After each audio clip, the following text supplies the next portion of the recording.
గొర్రెల పంపిణీ స్కామ్ లో ఈడీ దూకుడు పెంచింది. పశుసంవర్ధక శాఖ ఆఫీసుకు ఈడీ అధికారులు చేరుకున్నారు. 10 వివరాలతో సమాచారం కావాలని ఇప్పటికే ఈడీ లేఖ రాసింది. గొర్రెల పంపిణీ స్కామ్ పై ఇప్పటికే ఏసీబీ అధికారులు కేసు నమోదు చేశారు. ఏసీబీ నమోదు చేసిన కేసు ఆధారంగా వివరాలను ఇవ్వాలని ఈడీ కోరారు. గొర్రెల పంపిణీ స్కామ్ లో 1000 కోట్ల రూపాయల అక్రమాలు జరిగినట్లు ఏసీబీ గుర్తించింది. ఈ కేసులో ఇప్పటికే పోలీసులు 6గురిని అరెస్ట్ చేశారు. మరింత సమాచారాన్ని మా ప్రతినిధి సునీల్ మనకు అందిస్తారు. సునీల్, గత ప్రభుత్వము ప్రతిష్టాత్మకంగా తీసుకొచ్చినటువంటి గొర్రెల స్కామ్ కేసులో ఏసీబీ అధికారులు ఇప్పటికే చాలామంది పలువురిని అరెస్ట్ చేసి జ్యుడిషియల్ రిమాండ్ తరలించారు. ఇక ఏసీబీ అధికారులు నమోదు చేసినటువంటి కేసు ఆధారంగా ఇప్పుడు ఈడీ అధికారులు, ఎన్ఫోర్స్మెంట్ డైరెక్టర్ అధికారులు కేసులో రంగంలోకి దిగనుంది. ఇప్పటికే మనం చూసాము, దాదాపు 700 కోట్ల మేరకు స్కామ్ జరిగినట్లు ఏసీబీ అధికారులు గుర్తించారు.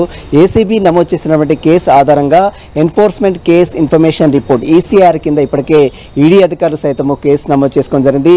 ఇప్పటికే ఏసీబీ అధికారుల దగ్గర నుంచి కొన్ని కీలక ఆధారాలు స్వీకరించినటువంటి ఈడీ అధికారులు పశుసంవర్ధక శాఖలో పనిచేస్తున్నటువంటి అధికారులకు సంబంధించిన వివరాలు కూడా కావాలంటూ కూడా ఇప్పటికే ఈడీ అధికారులు లేఖ రాయడం జరిగింది. ప్రస్తుతము మాసప్ ట్యాంక్ లో ఉన్నటువంటి పశుసంవర్ధక శాఖలో ఈడీ అధికారులు సంబంధించిన వివరాలు సేకరిస్తున్నారు. మొత్తం చాలా మంది, దాదాపు 700 కోట్ల మేరకు ఈ స్కామ్ జరిగినట్లు ఇప్పటికే ఏసీబీ అధికారులు ఆధారాలు సేకరించారు. ఈ డబ్బులు మొత్తం కూడా ఎక్కడికి మారాయి, దీంట్లో prevention of money laundering act ఏమైనా ఉల్లంఘన జరిగిందా, వీటన్నిటి అంశాలపై కూడా ఈడీ అధికారులు చాలా సుదీర్ఘంగా దర్యాప్తు కొనసాగిస్తున్నారు.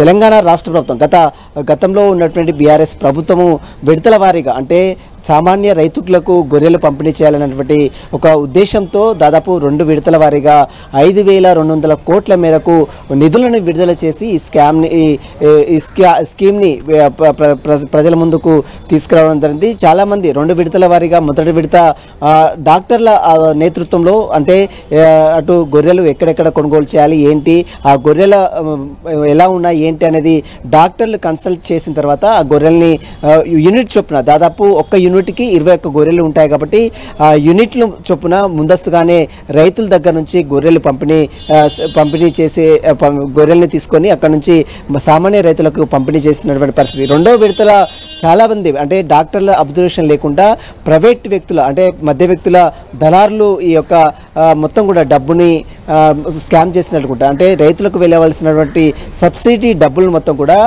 మధ్యలో వ్యక్తులు ఎవరైతే ప్రైవేట్ వ్యక్తులు కాజేశారనేటువంటి అభియోగాలతో ప్రస్తుతం అయితే ఏసీబీ అధికారులు కేసు నమోదు చేసుకుందండి. రైతులకు తాను కొనుగోలు చేసినటువంటి గొర్రెలకు సంబంధించిన డబ్బులు రాలేదంటూ కూడా చాలామంది రైతులు ఇటీవల కాలంలో కొన్ని పోలీస్ స్టేషన్లో ఫిర్యాదు చేయడం జరిగింది.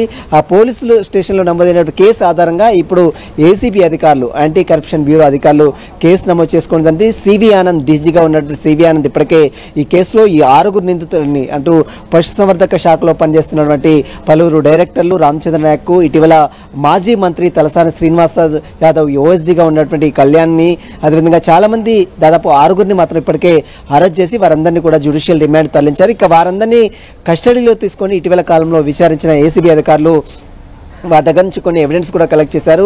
దాదాపు 5200 కోట్ల మేరకు తెలంగాణ గత ప్రభుత్వము దీంతో నిధులు విడుదల చేస్తే దాంట్లో చాలామంది రైతుల దగ్గర నుంచి గొర్రెలు కొనుగోలు చేసి రైతులకు అకౌంట్లకు డబ్బులు జమ చేయకుండా దళారులు, మధ్య వ్యక్తులు ఈ అకౌంట్స్లోకి ఏ విధంగా డబ్బులు వెళ్ళాయి, వీటన్నిటిపై మాత్రం ఏసీబీ అధికారులు ఒకవైపు దర్యాప్తు కొనసాగిస్తున్నాయి.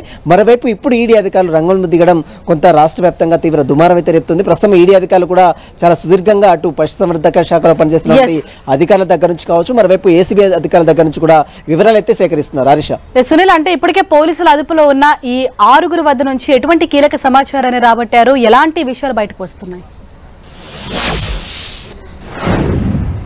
ప్రస్తుతం అయితే మనం చూడొచ్చు, ఏసీబీ అధికారులు ఇప్పటికే 6 నిందితులు, పశుసంవర్ధక శాఖలో పనిచేస్తున్నటువంటి రామచంద్ర నాయక్ డైరెక్ట్ ఎండీ కావచ్చు, మరోవైపు చాలా మంది డాక్టర్స్ కావచ్చు, ప్రైవేట్ వ్యక్తులు కూడా దాదాపు 6 మాత్రం ఏసీబీ అధికారులు అరెస్ట్ చేసి వారిని జ్యుడిషియల్ రిమాండ్ తరలించారు. ఇక మరోవైపు ఈ కేసులో మాజీ మంత్రి తలసాని శ్రీనివాస్ యాదవ్ ప్రమేయం ఎంతవరకు ఉంది, అతన్ని సైతము ఇప్పుడు ఈడీ అధికారులు విచారిస్తారు. గొర్రెల స్కీమ్లో అసలు స్కామ్ ఏ విధంగా జరిగింది, ఎక్కడి నుంచి దళారులకు వెళ్ళవలసిన డబ్బు మొత్తం కూడా నిధులు పక్కదారి, అంటే ప్రైవేట్ వ్యక్తుల అకౌంట్లోకి ఏ విధంగా బదిలీ కావడం జరిగింది, వీటన్నిటిపై మాత్రము ఈడీ అధికారులు సుదీర్ఘంగా విచారణ చేపట్టే అవకాశం ఉంది. ప్రస్తుతం అయితే ఏసీబీ అధికారులు నమోదు చేసినటువంటి కేసు వివరాల ఆధారంగా ఇప్పటికే ఈడీ అధికారులు ఈసీఆర్ కింద అంటే ఎన్ఫోర్స్మెంట్ కేస్ ఇన్ఫర్మేషన్ రిపోర్ట్ కింద ఈడీ అధికారులు కేసు నమోదు చేసుకోవడం జరిగింది.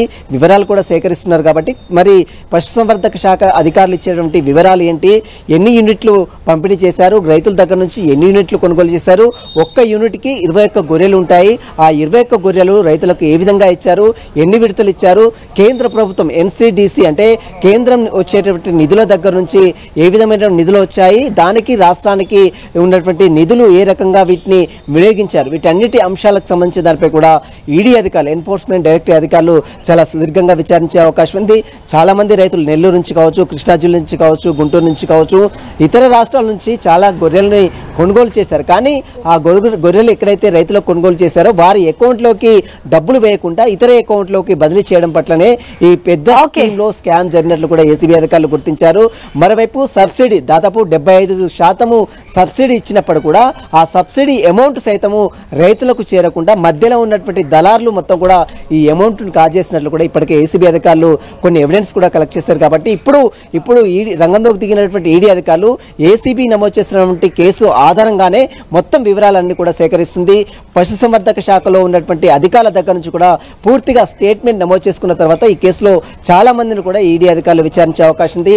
అప్పట్లో ఉన్నటువంటి మంత్రులు కావచ్చు, దీనికి సంబంధించినటువంటి ప్రిన్సిపల్ సెక్రటరీస్ ఎవరున్నారు, అదేవిధంగా ఫైనాన్స్ డిపార్ట్మెంట్ ఏ విధంగా నిధులు మంజూరు చేసింది, వీటి అన్నిటి అంశాలపై కూడా ఈడీ అధికారులు చాలా సుదీర్ఘంగా విచారించే అవకాశం ఉంది. Harsha, thank you Sunil.